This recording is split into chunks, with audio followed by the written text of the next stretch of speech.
حسن صاحب، Saint committee کے اجلاس میں ارکان نے کہا کہ غیر ضروری وزارتوں کو ختم کر کے سالانہ 5,000 ارب روپے تک کی بچت کرنا ممکن ہے۔ یار یہ بے رحمی، بے شرمی اور بے حسی کی انتہا ہے۔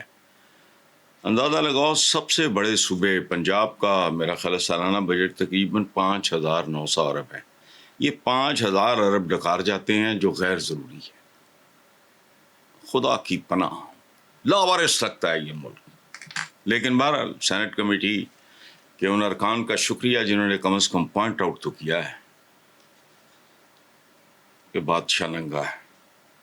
تکلیف سے بات ہے، بہرحال آگے چلو۔ دوسری طرف وزیر اعلیٰ پنجاب نے نوجوانوں اور طلباء کو سیاست سے لا تعلق نہ رہنے کا مشورہ دیتے ہوئے کہا کہ اگر وہ سیاست میں دلچسپی نہیں لیں گے تو انہیں کبھی اچھے برے لیڈر اور جماعت کی تمیز نہیں ہو پائے گی۔ جین زی تو اپنے بزرگوں کی طرح بے وقوف نہیں ہے۔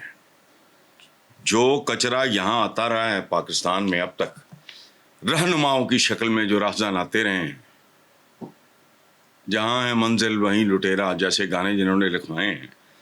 اور بات سنو، یہ جو ہمارے جو نام نہاد بزرگ ہیں، یہ بزرگ نہیں، بزرگ تو کہنا نہیں چاہیے۔ ہم جیسے لوگ جو جن کو وقت پہ موت نہیں آتی، وہ بزرگ نہیں ہوتے، وہ سٹھائے ہوئے ہوتے ہیں، بوڑھے ہوتے ہیں، عمر رسیدہ ہوتے ہیں۔ بزرگ کہتے ہیں فارسی میں گرینڈ کو۔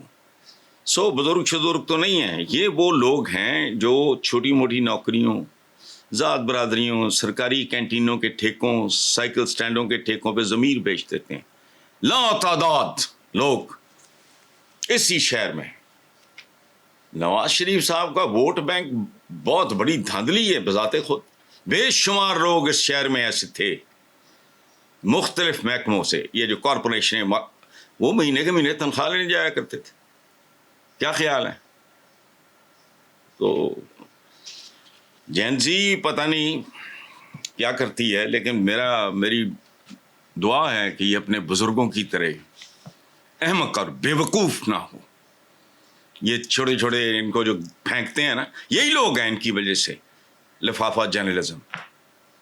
ایٹ دی ایج آف 22 میں پاکستان کے سب سے بڑے میگزین کا ایڈیٹر تھا، اس کا نام تھا دھنک۔ اس سے لے کے کئی سالوں تک اپنے بڑوں سے پوچھ لینا، اور میرے بھی بڑے ہیں، لفافہ جرنلزم کا نام و نشان، یہ ٹرم ہی نہیں تھی۔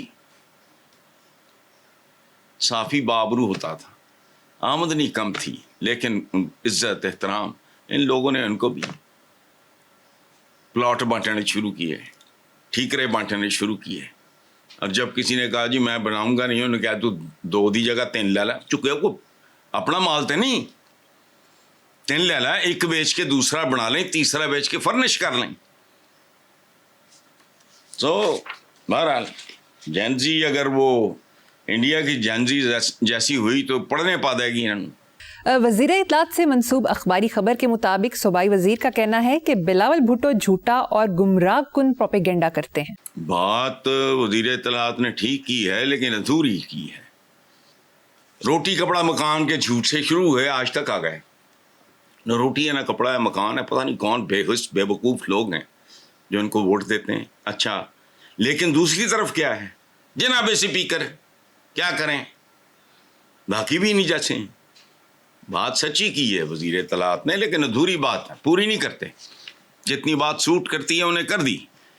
یہ صوبائی وزیر کا کہنا ہے کہ بلاول جھوٹا ہے، تو بالکل جھوٹا ہے۔ جھوٹ پہ بنیادیں ہیں، ان کی تو بنیادیں جھوٹ پہ ہیں۔ یہی حال ہے ان کا اپنا ہے۔ ایشین ٹائگر بنائیں گے تے قرض اتاریں گے تو ملک سنواریں گے تے سپریم کورٹاں تے حملے تے وہ چھانگے مانگے، کیا تاریخ ہے؟ اور بات سنو، آج چھوٹے بھائی نے آٹے دا یاد رکھنا، آٹے کا بحران یہ اناج کال نہیں ہے، یہ راج کال ہے، بدصورت گورننس، اناج کال نہیں ہے۔ اس ویلے کی سی عباس حتن مرحوم نے ایک اخبار ہوتا تھا روزنامہ پاکستان، پتہ نہیں اب بھی ہوتا ہے، اس پہ سرخی لگائی تھی شیر آٹا کھا گیا۔ اے سارے ایک وجہ ہیں، ایک ہی تھیلی کے چٹے بٹے ہیں یہ سارے۔ اور بھائی وہ خلیل جبران کا ایک بڑا خوبصورت جملہ ہے مریم کہ جب کسی کی طرف انگلی اٹھاؤ تو دیکھ لو کہ تمہارے ہاتھ کی باقی انگلیاں خود تمہاری طرف اٹھی ہوئی ہیں. بہرحال Natha Singh and Prem Singh one and the same thing. Next. Khawaja Saad Rafique نے بھی سٹیٹمنٹ دی ہے. کہا کہ بھٹو مرحوم نے پاکستان میں پہلی بار عوامی مینڈیٹ کی نفی کی تھی اور اکثریت کی حکومت کو تسلیم نہیں کیا تھا. بنگالیوں کو اقتدار ملنا چاہیے تھا, انہیں اقتدار منتقل نہیں کیا گیا. یہ بات میں کتنی بار کر چکا ہوں. دیکھو بات سنو, بھٹو ایک واحد آدمی ہے جس کی وجہ سے میں نے جیل کاٹی. بچے تھے, جذباتی تھے, 20s میں تھا میں, عقل نہیں تھی. آج میں اس کو ہیرو شیرو نہیں سمجھتا. بعد میں پڑھتا گیا میں اس کے بارے میں تو میرے دل کے اندر ایک فاصلہ پیدا ہوتا گیا. اس کا میں نے کسی کتاب میں پڑھا ہے, was shocked. اس نے اپنے بارے میں کہا تھا کہ I am the only sacred cow in this country. میں اس ملک میں واحد مقدس گائے ہوں, تارا مسیح. اور ڈرو اپنے اپنے انجاموں سے. خواجہ سعد رفیق نے درست بات کی ہے بالکل. اگر وہ ایک ملک تھا, اس کے نتائج کا, الیکشن کے نتائج کا خاموشی سے احترام کرتے, ختم کرتے. اچھا وہ ایک ملک تھا ہی نہیں, تم نے ایک ملک رہنے نہیں دیا, یعنی وہ وہاں سویپ کر گیا, بھٹو یہاں سویپ کر گیا. یہ بذات خود علیحدگی کا اعلان تھا. اس کو اس طرح بھی دیکھا جا سکتا ہے.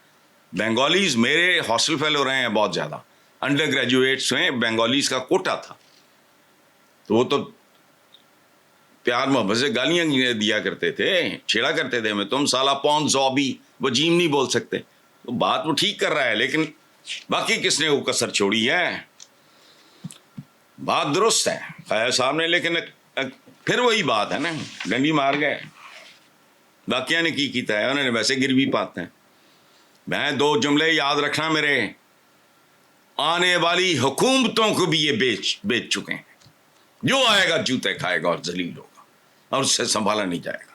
If they survive for another few months, یہ لا علاج ہو جائے گا. آپ آگے چلو. پنجاب یونیورسٹی میں سنگین مالی بے ضابطگیاں سامنے آ گئیں. جوائنٹ ایکشن کمیٹی اور پنجاب یونیورسٹی ٹاؤن 3 متاثرین ایسوسی ایشن نے ایک دوسرے پر سنگین کرپشن کے الزامات عائد کیے, بغیر منظوری کے اربوں روپے خرچ. بہت اعلیٰ. اس کے علاوہ ایکسپیکٹ ہی نہ کرو اس ملک میں کچھ. کرپشن اسپتالوں اور یونیورسٹیز تک پہنچ گئی ہے. یہ ایک لاجیکل بات ہے, جو میں اس بات پہ پیٹتا رہتا ہوں, اس کی وجوہات ہیں. یہ جو کل آپ نے کہا تھا کہ اتنے پتہ نہیں کیا کوئی 1 کروڑ کے لگ بھگ بچہ باہر ہے, تو میں نے کہا تھا کہ جب یہ 18-20 سال کے ہوں گے تو وہ کیا کچھ نہیں کریں گے. وہ رازنیاں کریں گے, چوریاں کریں گے, ڈکیتیاں کریں گے, فراڈ کریں گے, ملاوٹ کریں گے, اور کیا کریں گے زندہ رہنے کے لیے. وہاں تو کہتے ہیں اگر بھوک سے مر رہے ہو تو سونا خنزیر بھی حلال ہو جاتا ہے. تو بس یہی کیفیت ہے. لٹو تے پھٹو کلچر عروج پہ ہے, اور اس کا بندوبست کرنے والا کوئی نہیں. اس کا عروج پہ ہونا حیران کن نہیں ہے. حیرت اس بات پہ ہے کسی کو خیال نہیں ہے کہ ان کا حساب لیا جائے.